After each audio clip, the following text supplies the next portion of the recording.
Welcome. Welcome to Satsang.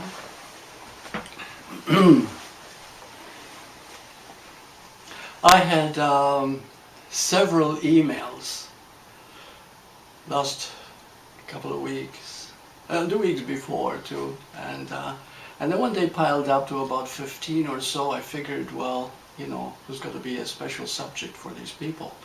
What they were saying, what these people were complaining most of all, is that I'm having weird feelings, I'm having strange dreams, things are happening to me they never happened before, you know, time seemed to be speeding up so much, and so on and on. So then when I saw the similarity, it came to me that this is about the shift that is happening, and I never really talked about it. So I went into silence like I normally do, and this is something I'd like to keep talking about, because my whole process of doing what I do, which is for the internet really, mostly, is to help people to become their own teacher, because that is the next phase.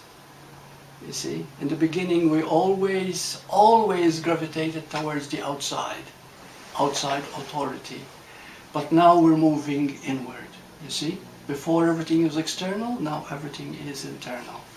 And the only way that you can know, people ask me, well, how do you know? How do you know for sure, Burt?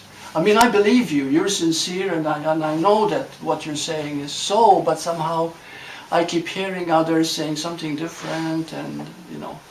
And then when they ask me like that, I says, my whole function is to help you to have your own inner guidance, the I am that you are, because your intuitive heart is the real teacher.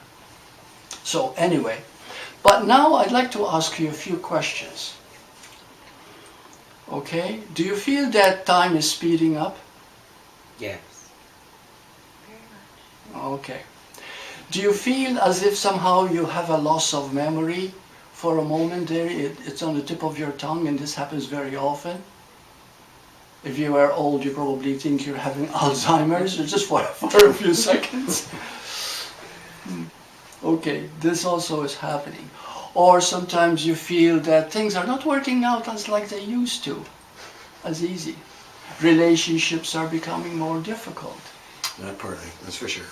Yeah, and so anyway, so many other questions that have to do with memory, that have to do with conceptual viewpoint of life is shifting, changing. But one thing I'll say, those of you who have answered yes to my questions, this is good news.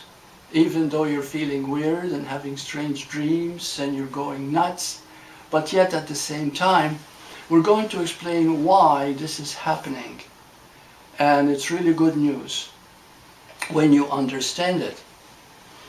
Okay, so before we start, the Holy Spirit just told me something. He says, let them listen with the heart first. Okay, so we'll have a few seconds silence right now. Okay, close your eyes. Take a very deep breath. And as you listen to the following words, listen to your own heart, how it feels to you inside, rather than trying to figure out. And when you allow that to happen, something in you begins to know whether this is valid or not. Okay, thank you. Open your eyes. Let's start from as basic as possible. You know, when we were born human, going thousands and thousands of years in evolution, when we first took on a form, the form was not as we think it was. It was very primitive, you know. And consciousness was just about minimal. But you see, the human being, the human is consciousness, and is constantly evolving, constantly moving forward, constantly changing. But the being never changes. The being is perfect. The being is divine. The being is it. Okay? This is who you are. So now, the key point is that as you evolve, in the beginning, you have no idea who you are, what it's all about, nothing. In fact, in the initial stages of evolution, you were just like a frog in a pond. The pond was a very small pond, and he figures that's my whole world right there, you see? And that's all we were aware of. And eventually we started moving up the chakras, and we have 7 chakras. For example, in the root chakra is the survival, okay, which is also sexual.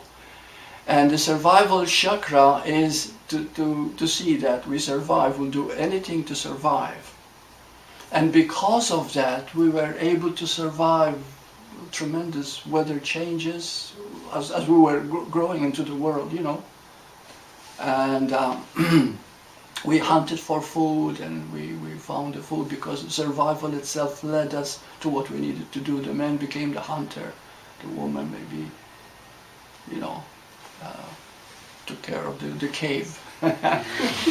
So anyway, I'm just this is how it's coming, consciousness. But as it evolves, you know, the chakra rises, then we reach a point of power. See, and that power is in the, this is very, very interesting when I listen to this, you know, I got this information, is that the ego is necessary to the human. Without the ego, we cannot grow. We cannot expand. We cannot see what works and doesn't work. So the power chakra, the initial chakra here, is when we start to develop this ego, this feeling of separation from others, and we try to take care of ourselves. But the separation causes wars, causes, you know, different races, etc., etc. So let's start with what we can remember. What we can remember, which has been for thousands and thousands of years, is the 3rd dimension. Now it's called 3rd dimension. 3rd means it's made up of width, height, and depth. Everything is made up of that, all objects. Dimension means a level of consciousness. So the 3rd dimension is a level of consciousness where everything is objectified. Everything is objectified. Okay, even if you think a thought, to you it's actually something that has actually happened. It's real. Okay, it's a thing. Memory, you remember something. The moment you remember it, to you it is very real. To you it's it's a thing. You see, until you learn to look at it. But in the 3rd dimension, you don't look at things, because there's another aspect. Not only you objectify everything on the 3rd dimension, and most people, incidentally, in the world now are in the 3rd dimension, but there are many who are moving into the 4th. You see, and the dimensions. There's another aspect too.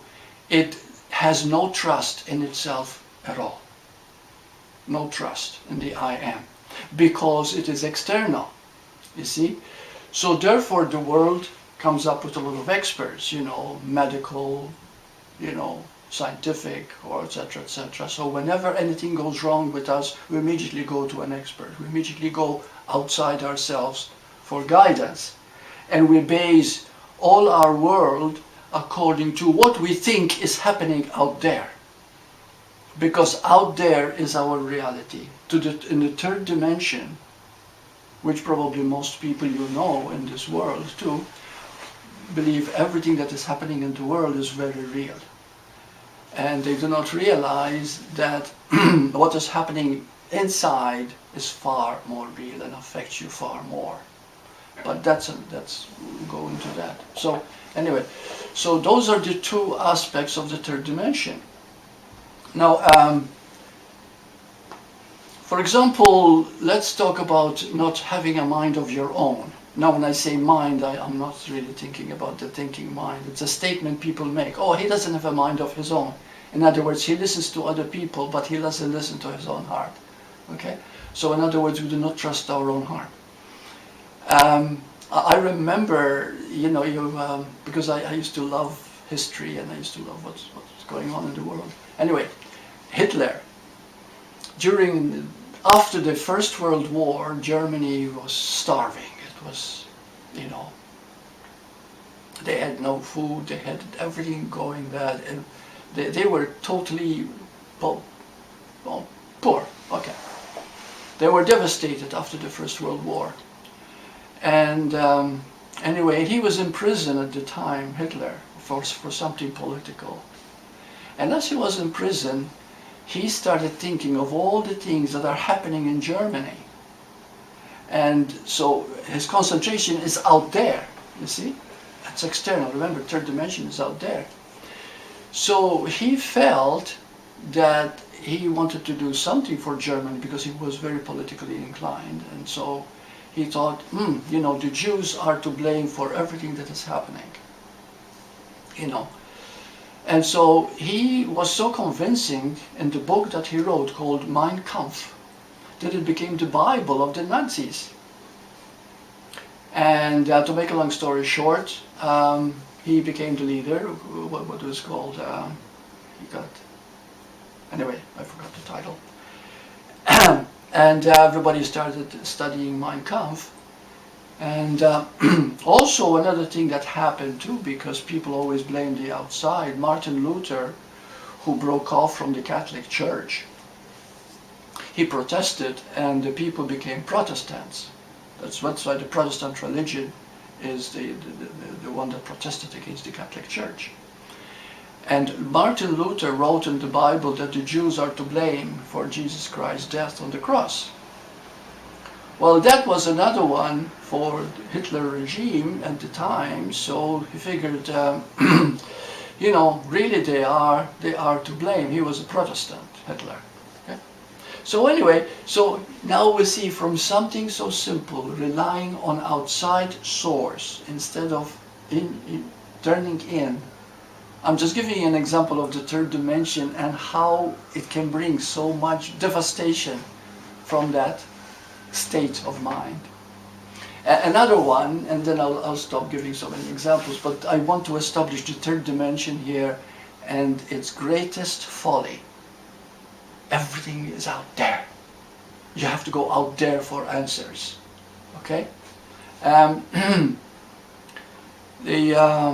When the Japanese attacked Pearl Harbor and got into the States got into Second World War, the emperor, what was it called, Hirohito? Yeah. Was it? Yeah. Anyway, the emperor, he told the Japanese soldiers, which were in the millions, you know, Japan, he said, you don't surrender at any cost, because if you surrender, it's the greatest dishonor. And it's better for you to die than to surrender. And he said, and also you go to hell. But if you die for me, then you die in honor and you go to heaven. Did you know that all Japan believed it? All the soldiers believed it. And when they captured some prisoners, they treated them so bad because they felt that they surrendered, so they weren't even human. So that's how much they bought, hook, line and sinker, what the emperor said. To them, the emperor was, they didn't even question it. Just like the Nazis never questioned the fact that the Jews were at fault. So this is how it comes when we do not, you know, when we don't go within and listen to our own heart. Another thing too that I was brought up in, I believed, and my religion told me that I was born in sin. And I found out that most people believe that. This is another third dimension. We do not question anything. We just believe it because it's being told.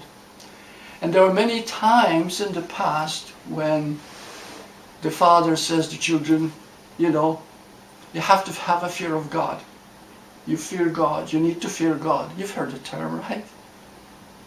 Okay, so what am I getting at is that the third dimension is made up of this way of looking, but it has no ability to think for itself, to feel through the intuitive heart.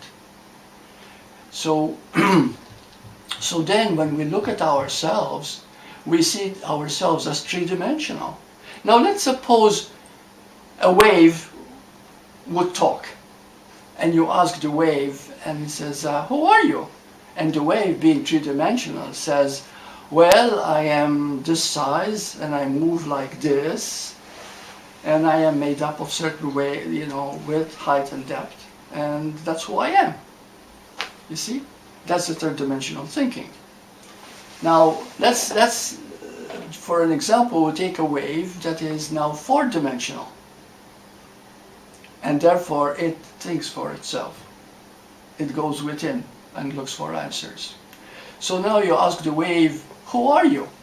And the wave will say, well, I am this form, but wait a minute, I am made up of water.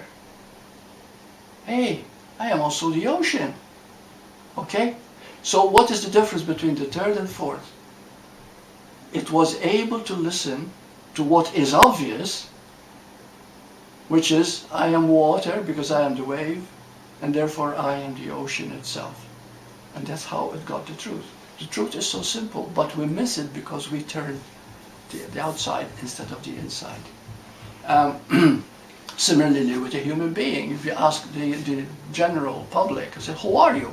They say, well, I am Peter, and I'm an engineer, and I do this and I do that. You see, and this is who I am. But if the person reached a level of the fourth dimension, and we'll talk about what the fourth dimension is, okay? They will say, yeah, I am called Peter, I work as an engineer, but I am life itself, appearing as Peter, working as an engineer. So we're beginning to see here, I'm taking my time here because this is the whole process of the third dimension.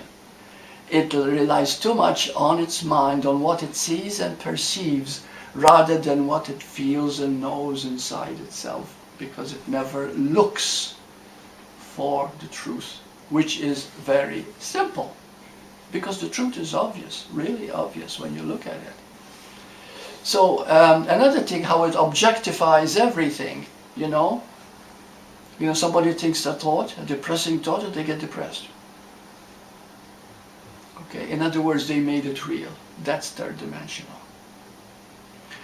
But now we are moving into what is called the fourth.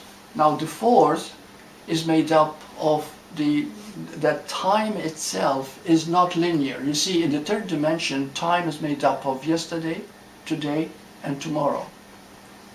But as we move into the fourth dimension, we're going to realize, and it's obvious, that now is all there is.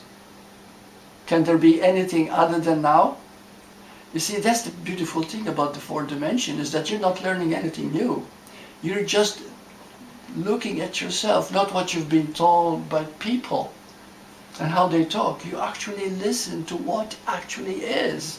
And when you see what is, was there a time when now was not? And is there an exit to now? It's not possible. Now that begins the fourth dimension. And so, and the fourth dimension, because we took the irrelevancy, or rather the non-essential reality of time. Okay, that's why it's called the fourth, because it includes all three plus the fourth one at a time. So here we are, realizing and understanding things we never understood before. We are looking in ways that we never looked at. When we talk about the average person, to the average person in the way they talk, and then we'll see that, my goodness, why is it that some people are not quite ready to understand something so simple? And I'm talking from experience because of the many letters that I get. Some people are just sharp, just like that, They are sharp like Boris. He asked that question, which impressed me last satsang. And it's the fourth dimension that would ask a question like that, incidentally. You see? Then we ask why, because what does it mean not to be ready? And here it is. Okay? Not to be ready means you're not willing to trust yourself. And that is the whole thing. You know, now I have come to a point where, you know, I trust the Holy Spirit. So I call it Holy Spirit as the I am of who I am.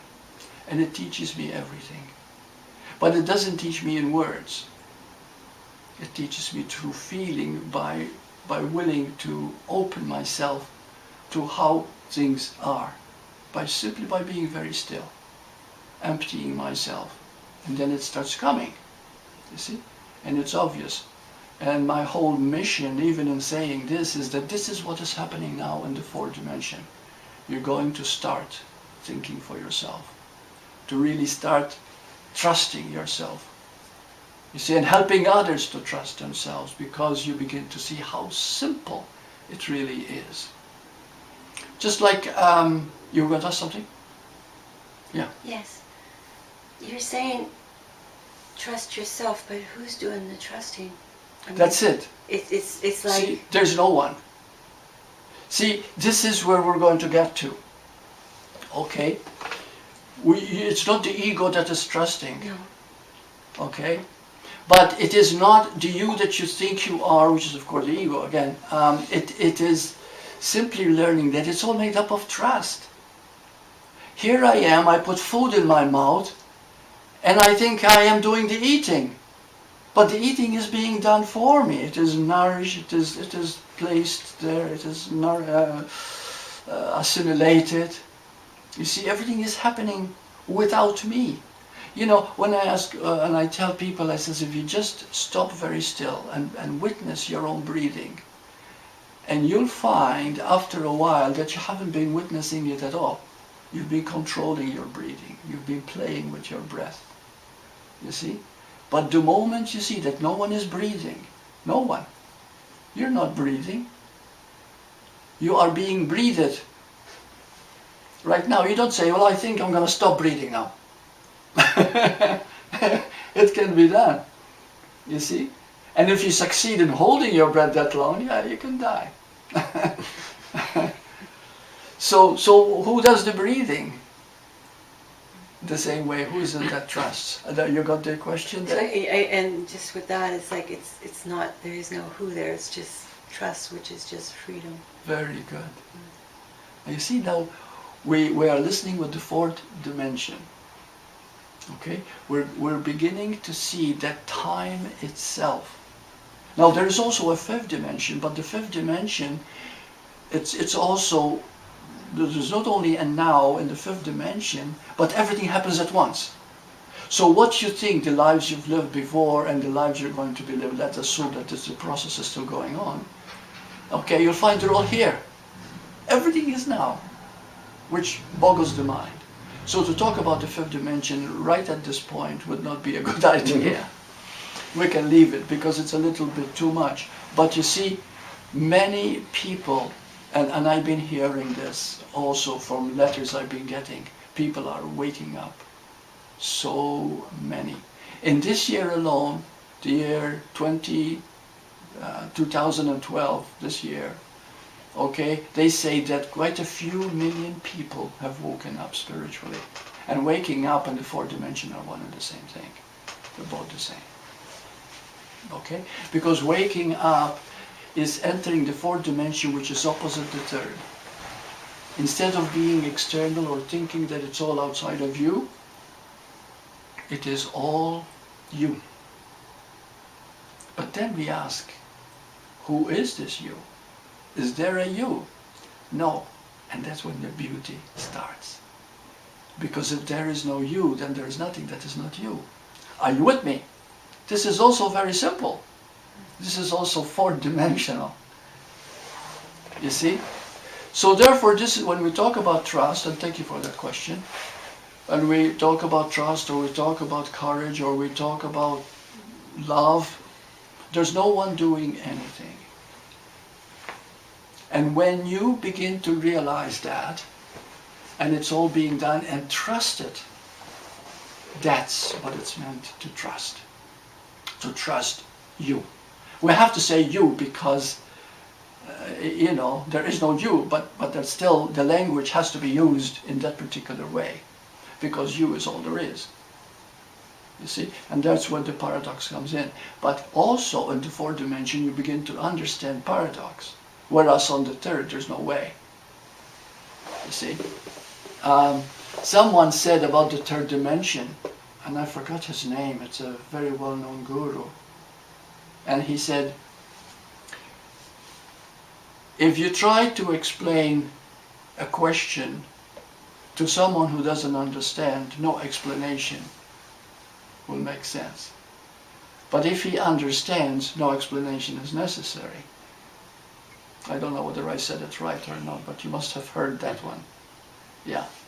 So in other words, and this is how there are things that you cannot explain. Why? Because the things that you try to explain, you're going to try to explain them with words which are not only linear in time, but also made up of the tangible world that we know, like in giving examples. But in truth, we begin to understand when we start going almost the opposite of the third. Okay? So, now let's see how the fourth would start to feel. Okay. I had a woman, and she told me that she's very, very interested in knowing the truth. She said, there's nothing more important to me. I just realized that. You know, to me, this is all that matters.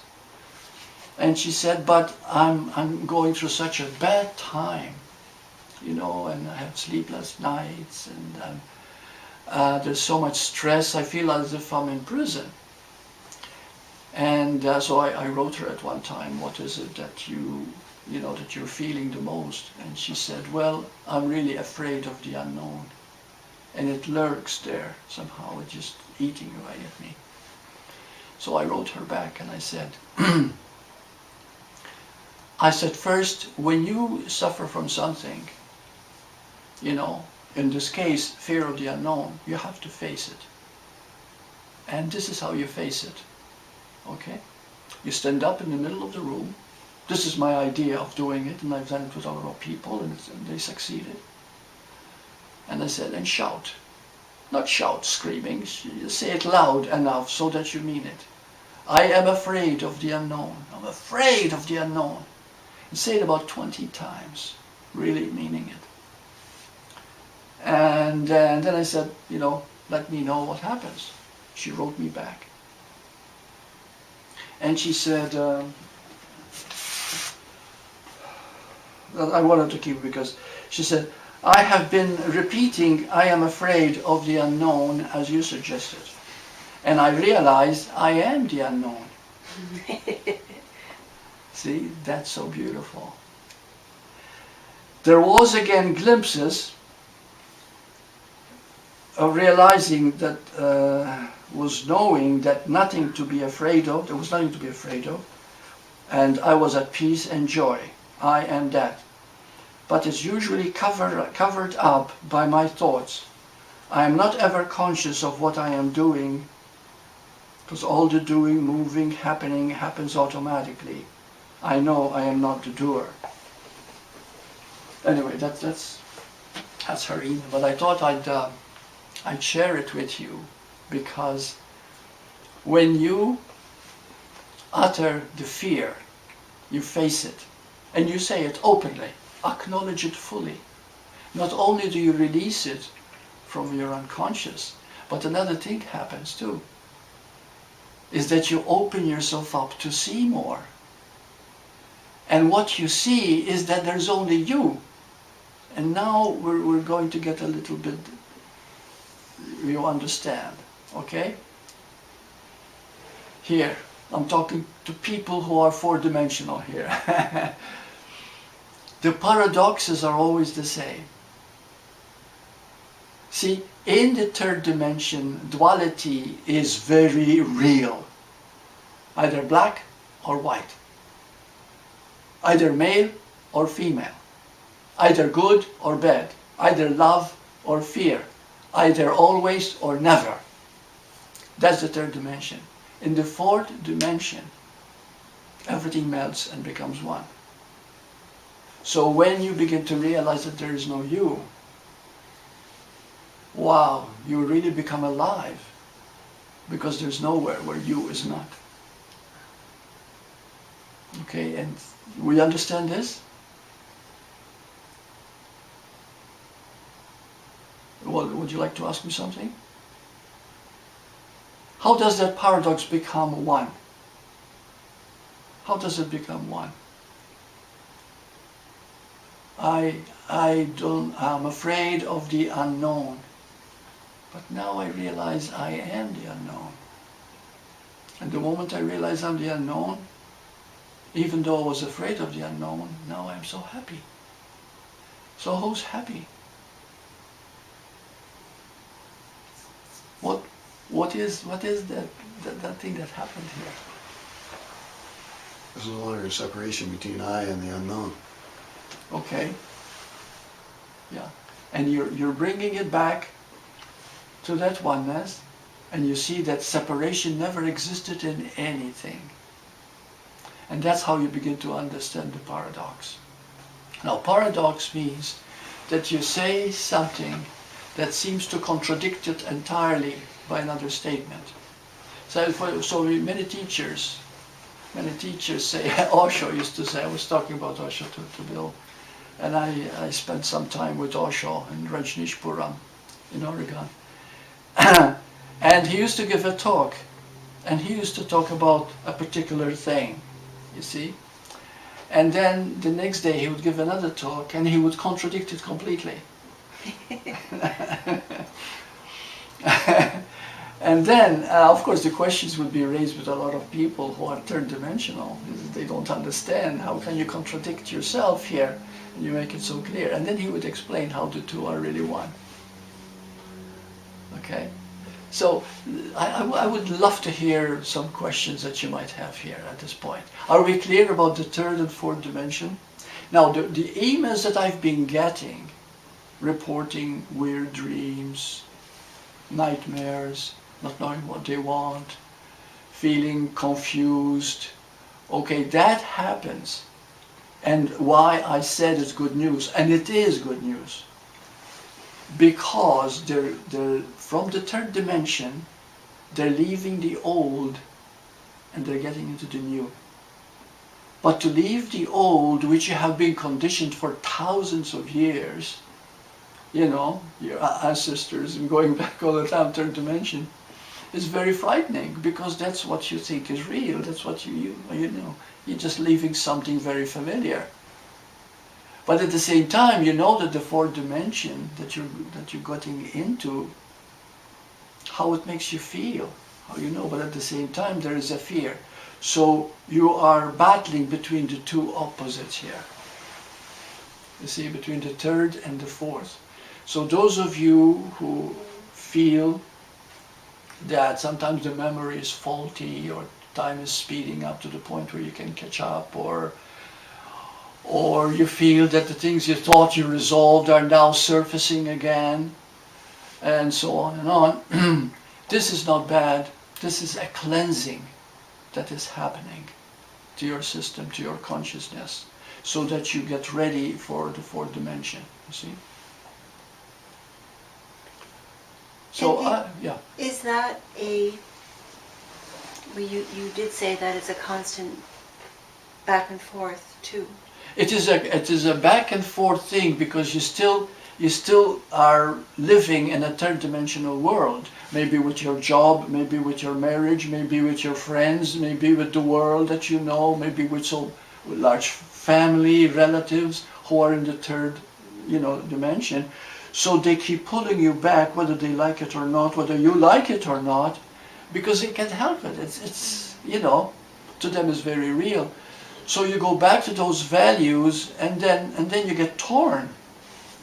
But down deep inside, you know that love is better. Love is the only answer, because when the fourth dimension is all love, incidentally, okay? It is perfect love, unconditional love. That's what the fourth dimension is. So it doesn't make things solid, but very fluid, very moving, it's energy. It's moving energy. There's no good or bad, right or wrong, should or shouldn't. There is none of that, which is the duality of the third. It is simply just flowing with life as it is moment to moment. And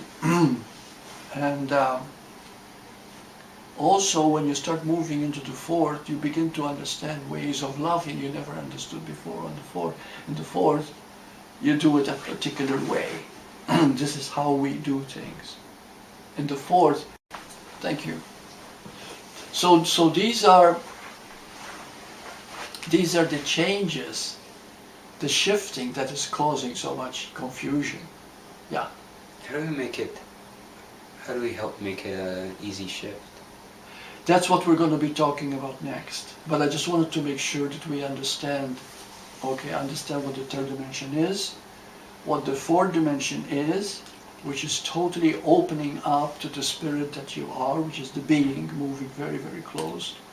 And that also means the sacrifice of leaving the third dimension behind, even though your family, your friends, everybody is still in the third dimension, but you don't preach to them, you don't try to control them. And this is where you have to keep trusting in you. This is where the fourth dimension is, you become your own teacher, you become your own, trusting who you really are, trusting your intuition, trusting your own heart, and not let because if you do, then you get very mixed up, very fearful. So these are clear? So the battle between the two is what is happening in the world now. The shift is great. It's political, economical, it's social. Relationships are going crazy. This is the whole world. This is not just your friends or your neighbors. This is happening everywhere, because when the shift is felt, if people are not feeling the shift, because they are totally stuck still in the third dimension. But once they start moving towards the fourth, you see, or they feel, even they even listen to a video that is advanced or from some satsang teacher or whatever, and they resonate with it, all of a sudden they feel good, and then they stop, they go around everyday life, and they find, oh, I'm so confused now. Okay? They keep being pulled back and forth. It is this pull which is the shift. It is the cleansing of the old and the entrance to the new. Okay? And we are looking forward to incredible years to come. You see, this is 2012, and it's November that you're listening to this video. And in years to come, we're going to experience changes that are absolutely more beautiful than not. Now, there'll be global changes, yes. Some said there might even be a polar shift. But the most important thing is that the consciousness shift is leading us back to our Godhood. You see, we're beginning to realize how grand we really are. Now, I cannot mention the fifth dimension because I know very little about it. Everything happens at once. It's very, very high. Maybe we teleport. Maybe the travel won't be the same with buses like we know it. Maybe we'll be able to do things that we wouldn't even imagine. Maybe the body itself won't be as solid as it is now. Maybe we ascend in a way, or you see, because it's what we're talking about ascension here. You see, that's what is happening to us. But the body is not as solid as it was before. Yeah. As you're talking, I'm seeing that dimension is right here, right now. Really? Like it's not a place we'll get to. It's not a place. It's a place we grow to. That's or right. We expand too, into. because as human, see, the being never progresses. The being is the ultimate right there. Okay? Because it is oneness itself. Okay? But the human is growing towards it. Okay, growing towards it more and more and more, but it grows with growing pains, because in order for you to grow, you've got to leave that which didn't work behind. You see? So therefore, now there is one way to accelerate your consciousness. Okay? But before I tell you what it is, which you already know anyway, but before I tell you what it is, the Course in Miracles says, through forgiveness, we can accelerate time by 1,000 years. We can, we know that the Course said that. Now, what is another word for forgiveness? Feel it, please. Don't listen to the word. Feel what forgiveness means, and then find another word for it. Unconditional love. Okay. Unconditional love is it. Okay, another word that we can use, unconditional love. Understanding. As a practice, so to speak. Okay, understanding. But this is something that we employ in order for us to actually speeds up our evolution.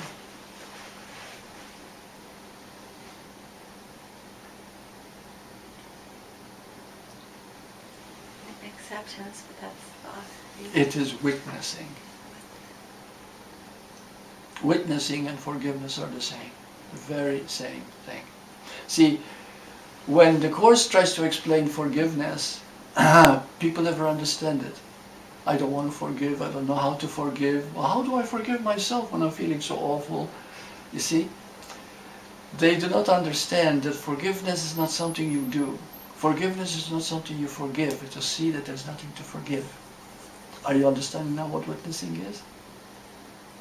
Now, witnessing is seeing something as it actually is. Okay, let me give you an example of witnessing. Witnessing is the ability that the third dimensional people don't have. They could know that their nature is awareness.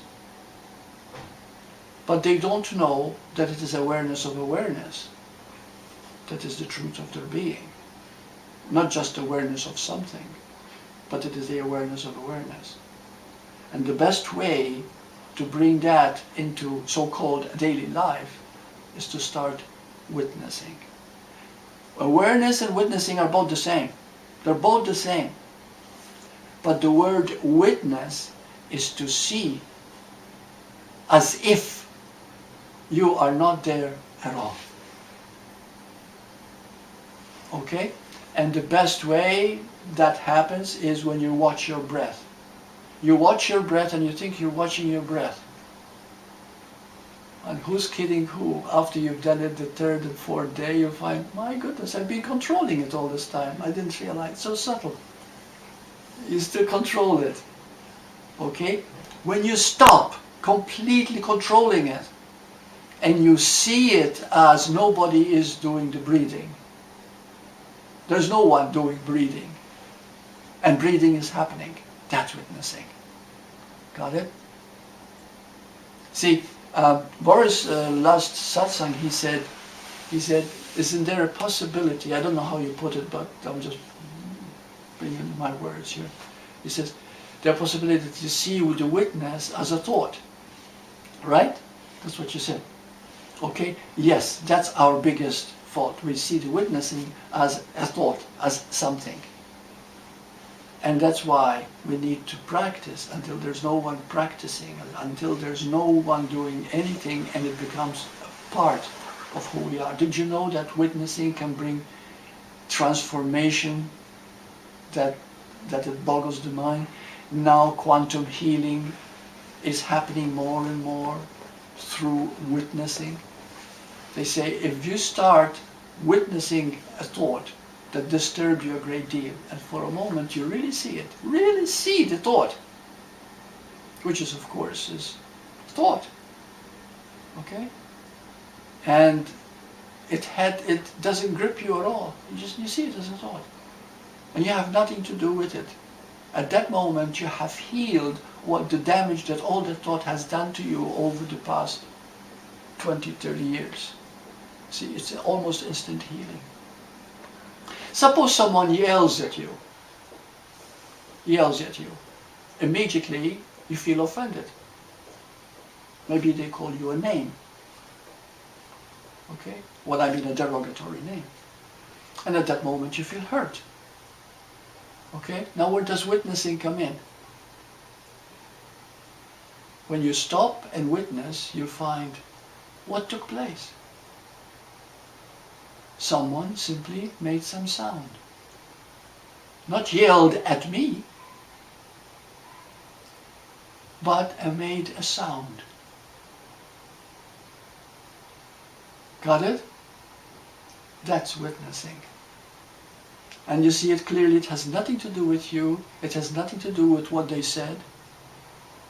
All that happened is that the mouth opened and made some sound. That's witnessing. Okay? So when we start witnessing, that's how we evolve extremely fast. That would be the fourth dimension. The fourth dimension, the total, complete fourth dimension is a total witness, which is unconditional love. You were right. But unconditional love is something that you awaken into. Witnessing is something that you can, quote, practice. You see? Which brings it about because it's already there, but you awaken it by seeing that the ego you think you are, the one who you think is, you know, because the question that you asked was so beautiful, and you said, who is it that trusts? You see? And when you, if you really mean it at that moment, he says, but there's no one who trusts, just trust. Now we're moving into real witnessing. And even that trust is just pure experience, it's just pure. It's a pure experience, yes. Yeah. It's not something. Yeah. The words make it seem as if it is something. Because then the third dimensional brain, which we still have, because the linear brain is a third dimensional brain, you see, which thinks in terms of past, present and future. Linear brain means it thinks in terms of sequential order of events. Things happen in a sequential order, which they don't in reality. But we are so used to that we cannot think apart from that. And so we become confused. But when we start to witness, all that begins to drop.